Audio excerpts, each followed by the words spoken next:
कोणता प्राणी कधी काय करेल याचा काही नेम नाही। एखाद जनावर कधी उधळेल हे देखील सांगणं कठीणच। कित्येक वेळा या प्राण्यांसोबत खेळताना किंवा त्यांच्यासोबत वावरताना अनेक घटना घडतात। सोलापुरात देखील एक अशीच घटना घडली।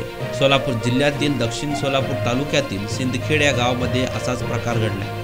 यातील सविस्तर माहिती अशी की अमन गुज्जर मलिक वय वर्ष 10 हा मुलगा दिनांक 11 फेब्रुवारी 2024 रोजी दुपारी 3:30 वाजेच्या सुमारास सीना नदीजवळ घोड्यावर बसत होता। घोड्यावर बसत असताना घोड्याने त्याला जोराची लात मारली असता त्याच्या कपाळावर जखम झाल्याने त्याला उपचाराकरिता सोलापूर सिव्हिल हॉस्पिटल येथे लक्ष्मण रणदिवे यांनी दाखल केले। सदर घटनेची नोंद सोलापूर सिव्हिल हॉस्पिटल पोलीस चौकी या ठिकाणी झाली आहे।